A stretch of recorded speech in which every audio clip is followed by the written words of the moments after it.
لا قوة إلا بالله العلي العظيم. أعوذ بالله من الشيطان الرجيم. بسم الله الرحمن الرحيم. الحمد لله رب العالمين،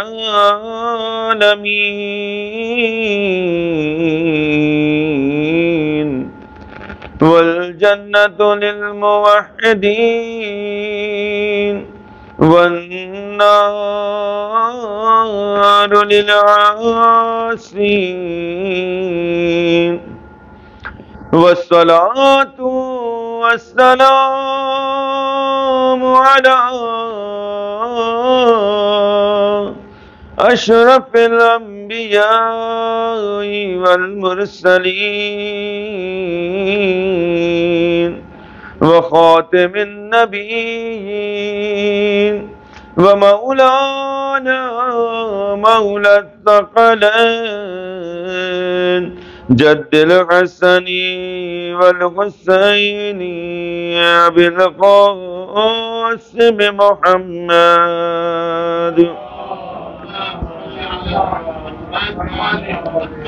وآله الطيبين الطاهرين المعصومين المظلومين، ولعنة الله على أعدائهم أجمعين من ليلنا هذا إلى يوم الدين. أما بعد، بسم الله الرحمن الرحيم. رب اشرح لي صدري ويسر لي أمري واحلل عقدة من لساني يفقهوا قولي. وقال إمامنا وقائدنا سيد الشهداء الإمام الحسين عليه الصلاة والسلام: لا أفلح قوم اشتروا مرضات المخلوق بسخط الخالق. صلوات پڑھیں محمد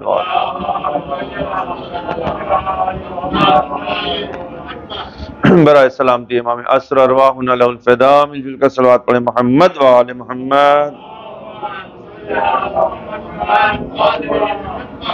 تمام مومنین مومنات کی حفظ و سلامتی کے لیے، آفات و بلیات سے حفاظت کے لیے، اور جتنے بھی مریض ہیں ان سب کی شفا یابی کے لیے، تمام مرحومین کی مغفرت کے لیے، امام وقت کے ظہور پر نور میں تعجیل کے لیے بآواز بلند صلوات.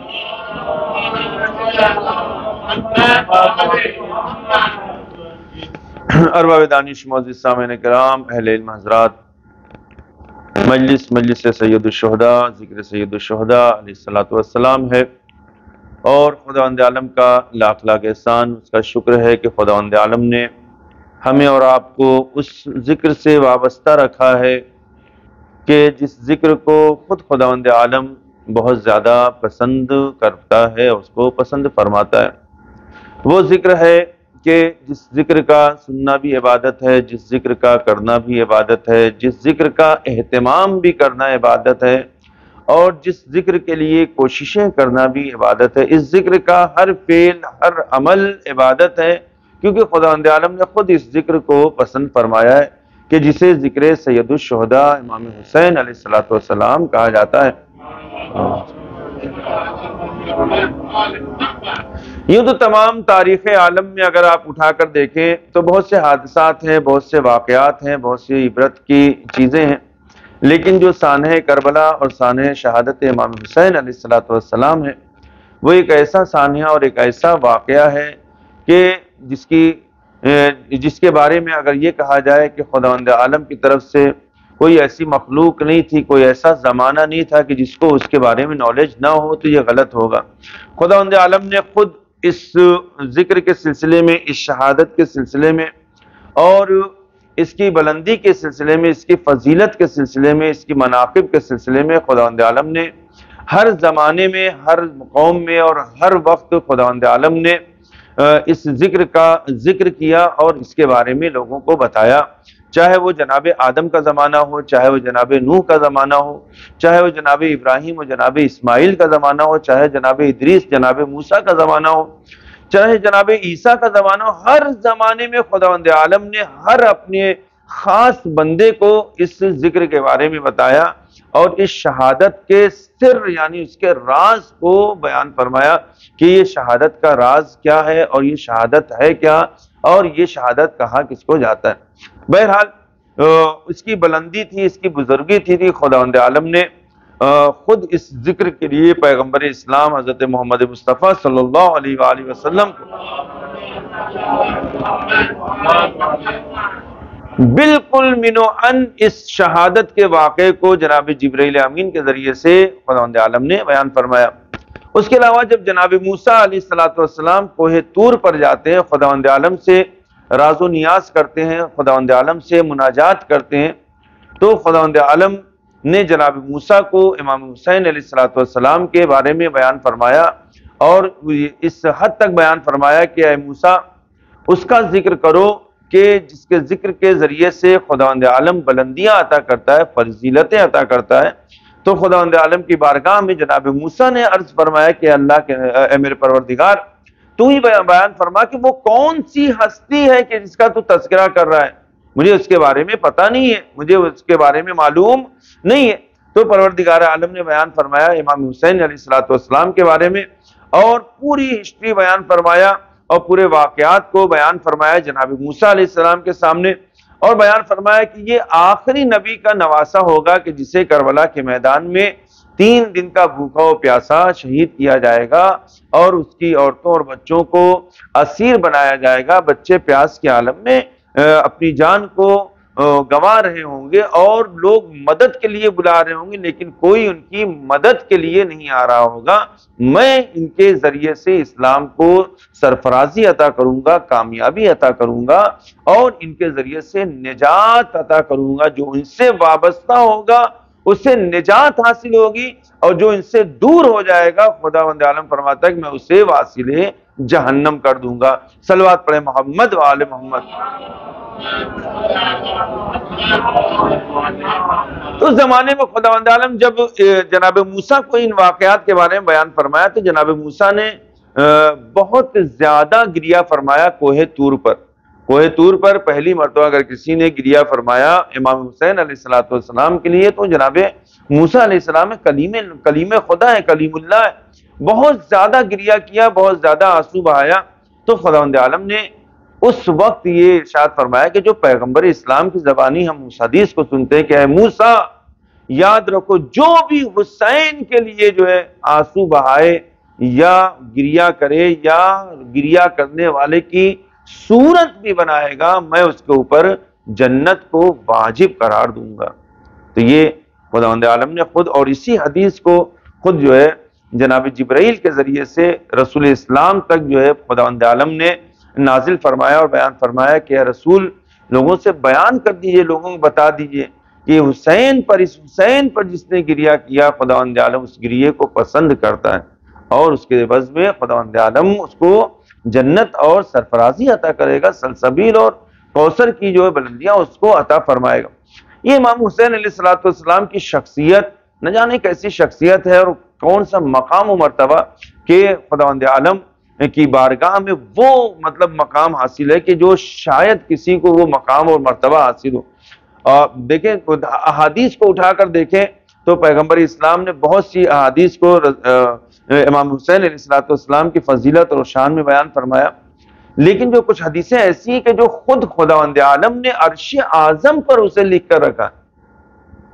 جب یعنی پیغمبر اسلام کو معراج ہوئی تو خود پیغمبر اسلام نے بیان فرمایا کہ بیان فرماتے ہیں کہ جب میں معراج پر گیا عرش کی بلندی پر گیا جب تو عرش کی بلندی پر بیچوں بیچ میں نے ایک جملے کو لکھا ہوا دیکھا کہ جس میں لکھا ہوا تھا خداوند عالم نے نور سے لکھا تھا، اس سے نور ساطع ہو رہا تھا اس عرش کی بلندی پر اور وہ عرش کی بلندی کہاں پر؟ جہاں پر کوئی جو ہے عام انسان یعنی یا عام فرشتہ یا عام لوگ وہاں پر نہیں جا سکتے. وہ عرش کی بلندی کے جو مقام محمود ہے کہ جس مقام پر صرف اور صرف خدا کے خاص اور چنندہ بندے ہوتے ہیں. خاص اور چنندہ بندوں میں کون ہے؟ یا تو نبی ہوگا, یا تو رسول ہوگا, یا اولو العزم پیغمبر ہوگا, یا ولی خدا ہوگا. اس کے علاوہ کوئی اور وہاں پر نہیں پہنچ سکتا. وہ مقدس بارگاہ, وہ جگہ کہ جہاں پر ولیوں اور نبیوں اور پیغمبروں کے علاوہ کسی کا گزر نہیں ہے, اس مقام پر خداوند عالم نے حرف جلی میں لکھا. پیغمبر اسلام فرماتے ہیں کہ میں نے دیکھا لکھا تھا کہ ان الحسین مصباح الہدا و سفینۃ النجاہ. یہ حسین ہے کہ جو ہدایت کا چراغ ہے اور نجات کی کشتی ہے. صلوات پڑھے محمد و آل محمد. اب ایک سوال یہ ہوتا ہے کہ امام حسین علیہ السلام کیا نوع بنی انسانیت کے لیے نجات کی کشتی؟ یقیناً تمام انسانوں کے لیے آپ نجات کی کشتی ہیں, نجات دینے والے, اور آپ ان کو کامیابی دینے والے. ہدایت اگر کسی کو چاہیے تو امام حسین علیہ السلام. لیکن وہ عرش کی بلندی پر لکھنے کا سبب کیا ہے, ریزن کیا ہے؟ جہاں پر کوئی عام انسان تو نہیں ہے نا, وہاں پہ خاص انبیاء ہیں, خاص اولو العزم پیغمبر ہیں. خداوند عالم بتانا چاہ رہا ہے امام حسین کی عظمت کو سمجھو کہ امام حسین کی عظمت کیا ہے. عام انسان تو عام انسان, کسی نبی مرسل یا پیغمبر کو بھی عظمت اس وقت نہیں ملتی ہے جب تک کہ وہ حسین علیہ السلام کی عظمت کا قائل نہ ہو جائے.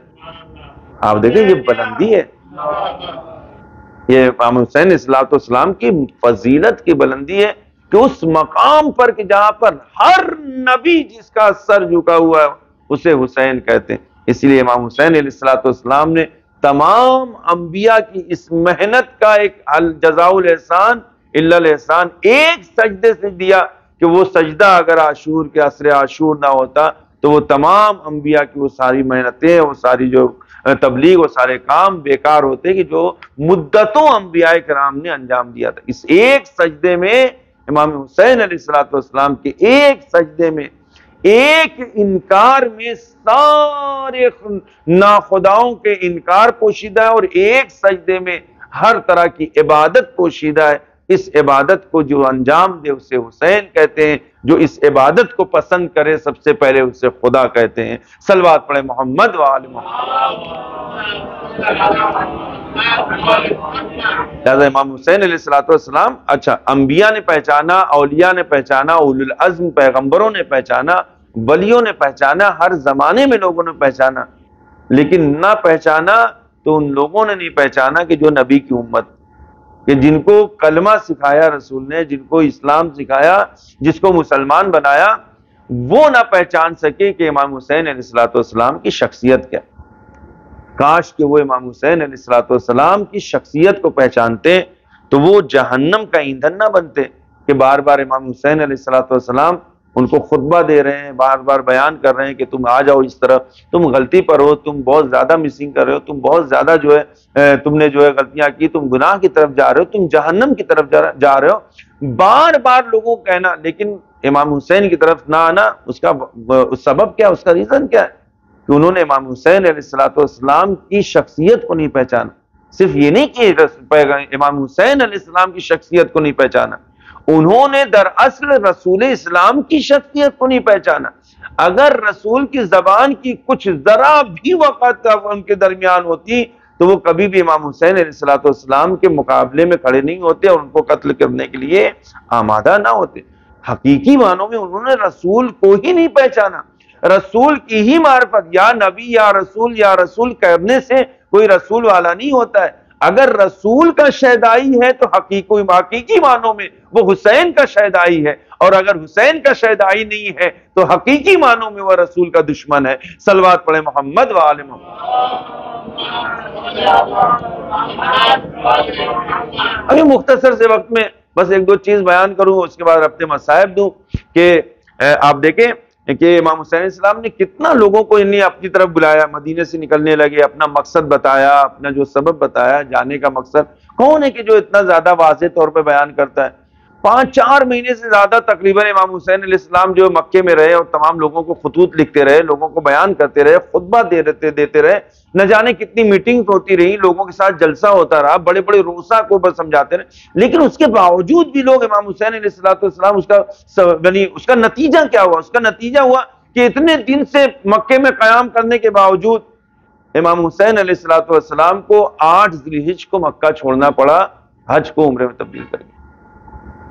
یعنی اس کے باوجود امام حسین علیہ السلام نے تمام قبیلے والوں کو جمع کر کے سمجھایا، بتایا، میسج بتایا، مشن بتایا، تمام چیزوں کے بارے میں آگاہ کیا، قرآن کا میسج بتایا، رسول کا میسج، لیکن اس کے باوجود امام حسین علیہ السلام کو مکہ 8 ذی الحجہ کو چھوڑنا کیوں پڑ رہا ہے؟ اس کا سبب کیا ہے؟ اس کا سبب یہ ہے کہ حقیقی معنوں میں امام حسین علیہ السلام کی معرفت نہیں حاصل کر سکے تھے، حقیقی معنوں میں رسول اسلام کی معرفت کو حاصل نہیں کر سکے تھے۔ اب کاش کہ یہ امام حسین علیہ السلام کے مقصد کو سمجھتے تو مکے سے ایک جم غفیر ہوتا کہ جو امام حسین علیہ السلام کے ساتھ ہوتا اور مددگاروں کا ہوتا۔ آپ دیکھیں بڑی بڑی شخصیتیں ہیں، اب آپ ان کے نام لیے تو صحابہ کرام میں اور ان کے ساتھ اٹھنے بیٹھنے والوں میں، تابعین میں، بہت سے طبعی تابعین صحابہ کرام کی ایک لمبی چوڑی لسٹ ہے کہ جو مکہ معظمہ میں، مدینہ منورہ میں، لیکن امام حسین علیہ السلام کا ساتھ دینے کے لیے کوئی تیار نہیں۔ آپ دیکھیں اس کے باوجود بھی جب امام حسین علیہ السلام ابھی کربلا سے نزدیک ہے، کربلا تک پہنچ گئے اور امام حسین علیہ السلام کے پاس جو ہے ابن زیاد کا خط آتا ہے، ابن زیاد کا خط آتا ہے۔ آپ دیکھیں اس کے لیٹر کو دیکھیں، اس کے الفاظ کو دیکھیں کہ ابن زیاد کہنا کیا چاہتا ہے، آخر جو ہے کس طرح سے امام حسین علیہ السلام کو پہچانا اور امام حسین علیہ السلام سے کس طرح سے گفتگو کرتا ہے کہ ابن زیاد نے جو خط لکھا، کتب ابن زیاد لعنت اللہ الی الحسین صلوات اللہ علیہم اجمعین، صلوات پڑھے محمد وآل محمد۔ اما بعد فقد یا حسین فقد بلغنی نزولک بکربلا وقد کتب الی امیر المؤمنین یزید لعنت اللہ۔ ابن زیاد کیا لکھ رہا ہے امام حسین علیہ السلام کے پاس؟ ایک لیٹر اس نے بھیجا، اور اس لیٹر میں کیا لکھا اس نے؟ ابن زیاد لکھتا ہے کہ اے حسین، مجھے خبر ملی ہے، مجھے معلوم ہوا ہے کہ آپ کربلا میں وارد ہو چکے ہیں، آپ کربلا میں پہنچ چکے ہیں۔ پہنچنے کے بعد یہ لیٹر، اور معاذ اللہ ثم معاذ اللہ، اب یہ لیٹر پڑھنا ہے تو ظاہر سی بات اس کے الفاظ کو پڑھنا ہے کہ امیر المومنین یزید لعنت اللہ نے مجھے حکم دیا ہے کہ سر میں اپنا تکیے پر نہ رکھوں، توجہ کریں، میں اپنا سر تکیے پہ نہ رکھوں اور سیر ہو کر کھانا نہ کھاؤں جب تک کہ آپ کو قتل نہ کر دوں۔ سب سے پہلا مطلب میسج، یعنی میں نے لیٹر بھیجا یہ کہ آپ کو میں بتا دوں کہ آپ، میرا مقصد کیا ہے؟ آپ کو قتل کرنا ہے۔ مجھے آرڈر کہاں سے ملا ہے؟ یزید کی طرف سے، جب تک کہ آپ کو قتل نہیں کر لیتا ہوں اس وقت تک میں سر تکیے پہ نہیں رکھوں گا، یعنی میں نہیں سوؤں گا، اس وقت تک میں سیر ہو کر کھانا نہیں کھاؤں گا، یعنی پیٹ بھر کے کھانا نہیں کھاؤں گا، اور میرا مقصد آپ کو قتل کرنا ہے۔ اس کے بعد کا جملہ جو لکھتا ہے وہ یہ لکھتا ہے کہ جب تک کہ قتل نہ کر دوں اس وقت تک مجھے چین نہیں ملے گا، اور یا اب اگر قتل سے بچنا چاہتے ہیں تو یا میرا اور یزید بن معاویہ کا حکم مان لیں، یا جو قتل کے لیے آپ آمادہ ہو لیں۔ امام حسین السلام کے پاس یہ لیٹر ہے، امام علیہ السلام نے جواب کیا دیا؟ جیسے ہی آپ نے جو اس لیٹر کو پڑھا ہے، فوراً آپ نے اس خط کو اٹھا کر زمین پر پھینک دیا، اور غصے کے عالم میں امام حسین علیہ السلام فرماتے ہیں کہ لا افلح قوم اشتروا مرضات المخلوق بسخط الخالق۔ خداوند عالم کبھی بھی جو لوگ خالق کی ناراضگی کے ذریعے مخلوق کی خوشی کو حاصل کرنا چاہتے ہیں، ایسے لوگوں کو کامیاب نہیں کرتا ہے۔ امام حسین اسلام نے اس کو ایک میسج دیا، اس کے قاصد کو ایک میسج دیا کہ تم نے اللہ کی ناراضگی کو خریدا ہے، ایک مخلوق کو، ایک گنہگار انسان کو خوش کرنے کے لیے، ایک شرابی کو، ایک زناکار کو، ایک بے دین انسان کو تم نے خوش کرنے کے لیے اس کو تم نے ناراض کر دیا ہے۔ تو یاد رکھنا تم کبھی بھی اپنے مقصد میں کامیاب نہیں ہو سکتے۔ یہ میسج امام کا صرف ابن زیاد کے لیے نہیں تھا، یہ میسج قیامت تک آنے والے تمام انسانوں کے لیے، کہ اگر تم اپنی زندگی میں کامیابی چاہتے ہو، اگر چاہتے ہو کہ تم جو ہے فاتح بنو، کامیاب بنو، تو خدا کی رضایت کو حاصل کرنے کی کوشش کرو۔ خدا کی رضایت کے سلسلے میں خود بھلے ہی کوئی ناراض ہو جائے، لیکن خدا کو ناراض کر کے مخلوق کو خوش کرنا چاہو گے تو تم کبھی بھی کامیاب نہیں ہو سکتے ہو۔ کامیابی اس چیز میں پوشیدہ ہے کہ تمہارا رب تم سے راضی ہو جائے۔ خدا کی رضایت کے بغیر کوئی چیز حاصل نہیں ہو سکتی۔ تو شاید یہی وجہ ہے کہ اس جملے کی لاج خداوند عالم نے رکھا کہ جب آخری وقت ہے کہ راضیۃ مرضیہ، اے حسین اپنے رب کی طرف راضی برضا۔ خدا نے جواب دیا اس لیٹر کا، یعنی اس ابن زیاد کے لیٹر کا جواب خود خدا نے دیا ان الفاظ میں، اے حسین خدا کی طرف اپنے راضی برضا پلٹ آؤ۔ اللہ اکبر۔ اس کا مطلب کیا ہے؟ خداوند عالم آواز دے رہا ہے کہ خدا اپنے حسین سے راضی ہے، حسین خدا سے راضی ہے، لہذا جس سے خدا راضی ہو اس کو صرف اور صرف کامیابی ملتی ہے، وہ ناکام نہیں۔ سر کاٹ کے تم ناکام نہیں کر سکتے ہو۔ یہ وہ ہے کہ جس سے خدا راضی ہے تو سر کٹانے کے بعد بھی کامیاب ہوتا ہے۔ یہی وجہ ہے کہ سر کاٹنے والے ہار گئے، سر کٹانے والے جیت گئے۔ یہ تاریخ کربلا کا خلاصہ ہے۔ اللہ، اس لیے خداوند عالم نے بار بار یہ میسج پہنچایا کہ جو بھی ذرہ برابر روئے۔ بس میں نے مصائب کا ربط دے دیا، ایک جملہ بیان کروں۔ علامہ نقن صاحب فرماتے ہیں اپنی بیان میں، اپنی ایک تقریر میں بیان فرماتے ہیں، اور اس واقعے کو جو ہے آیت اللہ نعمت اللہ جزائری صاحب نے اپنی کتاب میں بھی نقل فرمایا۔ کہتے ہیں کہ کتنا اس امام حسین علیہ السلام کی یاد میں گریہ کرنا، ذرہ برابر آنسو بہانا کتنا فائدہ مند ہوتا ہے اس کی بخشش کے لیے۔ بیان فرماتے ہیں کہ جناب یونس علیہ السلام کو جب شکم ماہی میں وہ سیر کر رہے تھے، 40 دن تقریباً آپ اس شکم ماہی میں تھے، تو وہ مچھلی جو تھی سمندر کی تہوں میں جاتی تھی، کیونکہ جناب یونس علیہ السلام کی ایک معراج تھی خدا کی طرف سے، سمندر کی تمام چیزوں کو دکھانا مقصد تھا خداوند عالم کا۔ سمندر کی تہوں میں ہر چیز کو دکھا رہی ہے مچھلی۔ ایسے عالم میں ایک دن جناب یونس نے ایک انسان کی آواز کو سنا۔ اب سمندر کی تہ میں جناب یونس نے سنا، ایک آواز کو سنا۔ جناب یونس نے جناب جبرائیل سے پوچھا کہ جبرائیل، اس سمندر کی تہ میں جہاں میں یہ سمجھ رہا ہوں کہ میرے علاوہ تو کوئی انسان نہیں ہے، یہ کس انسان کی آواز؟ مجھے اس تک پہنچاؤ ذرا۔ تو جناب جبرائیل علیہ السلام نے کہا کہ ہاں یہ انسان کی ہی آواز ہے، کوئی انسان ہے، آپ کو میں وہاں تک لے کے چلوں۔ مچھلی کو حکم دیا، مچھلی وہاں پر لے کر گئی۔ وہ مچھلی ایسی تھی کہ جو باقاعدہ طور پر آواز بھی باہر جا رہی، اندر کی آواز باہر، باہر کی آواز اندر، اور شیشے کے طریقے ساری چیزوں کو جناب یونس علیہ السلام مشاہدہ کر رہے ہیں۔ دیکھیں یہ تاریخ قرآن میں سے کے واقعات میں سے، اور یہ حقیقی واقعات میں سے۔ جناب یونس علیہ السلام نے دیکھا کہ ایک انسان ہے کہ جو مسلسل جو ہے نیچے کی طرف آ رہا ہے۔ آپ نے جناب جبرائیل سے حکم دیا، کہا کہ جو میں چاہتا ہوں کہ اس انسان سے گفتگو کروں، یہ کون ہے آخر؟ تو کہا کہ ٹھیک ہے، قریب لے کر آئے۔ وہ انسان ہے کہ جو عذاب خداوند عالم میں مبتلا ہے۔ جناب یونس علیہ السلام نے اس سے پوچھا کہ تمہارا نام کیا ہے؟ اس نے کہا کہ میرا نام قارون ہے۔ توجہ کریں، میرا نام قارون ہے۔ کہا یہ کون سی سزا ہے؟ کہا خداوند عالم نے کے مقابلے میں میں کھڑا ہو گیا تھا تو خداوند عالم نے مجھے زمین میں دھسا دیا تھا، اس زمانے سے میں زمین میں دھس رہا ہوں اور یہاں تک میں پہنچا ہوں۔ یہ خداوند عالم کا مسلسل مجھ پر عذاب ہے کہ جو نازل ہو رہا ہے، یہ ایک عذاب کی قسم۔ اس نے پوچھا آپ کون؟ اس سمندر کی تہ میں یہاں کیا کام کر رہے ہیں؟ آپ کون؟ کہا کہ میں اللہ کا نمائندہ، اللہ کا نبی، اللہ کا پیغمبر ہوں۔ توجہ کریں، اب یہاں سے توجہ کریں جس جملے کو بیان کرنا ہے۔ کہا کہ آپ نبی، آپ کا نام کیا ہے؟ کہا کہ میرا نام یونس ہے۔ کہا تو کیا ہوا مطلب کہ آپ اگر نبی ہیں، آپ پیغمبر ہیں، آپ خدا کی طرف سے ہادی ہیں، رہبر ہیں، آپ کا نام یونس ہے، تو موسیٰ کا کیا ہو گیا؟ کہا کہ موسیٰ کا زمانہ تو بہت پہلے گزر چکا ہے، جو کئی سو سال ہو چکا جناب موسیٰ کو گزرے ہوئے۔ کہا کہ موسیٰ نہیں رہے؟ کہا کہ ہاں موسیٰ تو نہیں رہے۔ کہا ان کے بھائی ہارون تھے، وہ بھی نہیں زندہ رہے؟ کہا کہ ان کا زمانہ بھی ختم ہو گیا۔ توجہ کریں،